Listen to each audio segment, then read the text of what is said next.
जय श्री कृष्णा। यशोदा और कान्हा। नंद बाबा और यशोदा का संवाद।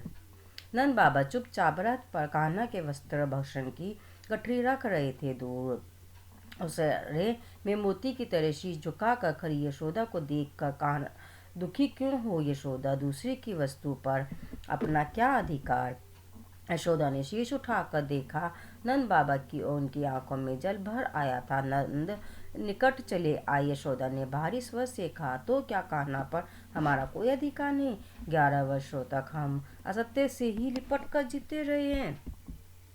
नंद ने कहा क्यों नहीं कन्हैया, कहीं भी रहे पर रहेगा तो हमारा ही लल्ला ना। पर उस पर हमसे ज्यादा देवकी वासुदेव का अधिकार है और उन्हें भी अब कभी कन्हैया की आवश्यकता भी है। यशोदा ने फिर कहा, तो क्या मेरे ममतब का कोई मोल नहीं? नंद बाबा ने थके हुए स्वर में कहा, ममतब तो सचमुच कोई मोल नहीं होता यशोदा, पर देखो तो कान्हा ने 11 वर्षों में हमें क्या नहीं दिया है। उम्र के उत्तरार्ध में जब हमने संतान की आशा छोड़ दी थी तब वह हमारे आंगन में आया। तुम्हें नहीं लगता कि 11 वर्षों में हमने जैसा सुखी जीवन जिया है वैसा कभी नहीं जी सके थे? दूसरे की वस्तु से और कितनी आशा करती हो यशोदा, एक न एक दिन तो वह वस्तु अपनी वस्तु मांगेगा ही ना। कान्हा को जाने दो यशोदा से जब अब खड़ा नहीं हुआ जा रहा था वे कहीं धरती पर बैठ गई। कहा, आप मुझसे क्या त्यागने के लिए कह रहे हैं, यह आप नहीं समझ रहे। नंद बाबा की आंखें भी भीग गई थी। उन्होंने हारे हुए सर में कहा, तुम देवकी को क्या दे रही हो, यह मुझसे अधिक कौन समझ सकता है यशोदा। आने वाले असंख्य युगों में किसी के पास तुम्हारे जैसा दूसरा उदाहरण नहीं होगा। यह जगत सदैव तुम्हारे त्याग के आगे नतमस्तक रहेगा।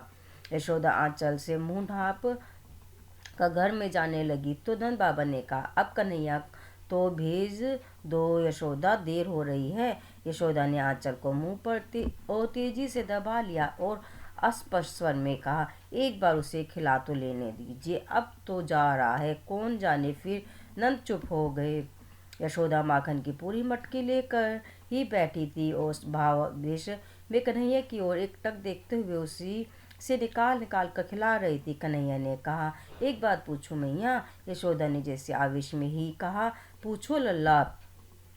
तुम तो रोज मुझे माखन खाने पर डांटती थी मैया, फिर आज अपने हाथ क्यों खिला रही हो? यशोदा ने उत्तर देना चाह पर मुंह से स्वर न फूट सके। वह चुपचाप खिलाती रही।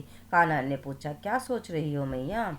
यशोदा ने कहा, अपने आंसुओं को रोक कर कहा, सोच रही हूँ कि तुम चले जाओगे तो मेरी गैया कौन चराएगा। कान्हा ने कहा, तनिक मेरी सोचो मैया, वहाँ मुझे इस तरह माखन कौन खिलाएगा? मुझसे तो माखन छीन ही जाएगा मैया। यशोदा ने कहा, न को चूम कर कहा, नहीं लल्ला, वहाँ तुम्हें देव की रोज माखन खिलाएगी। कन्हैया ने फिर कहा, पर तुम्हारी तरह प्रेम कौन करेगा मैया? आपकी यशोदा कृष्ण को स्वयं से लिपटा कर फपक पड़ी। मन ही मन कहा, यशोदा की तरह प्रेम तो सचमुच कोई नहीं कर सकेगा लल्ला, पर शायद इस प्रेम की आयु इतनी ही थी।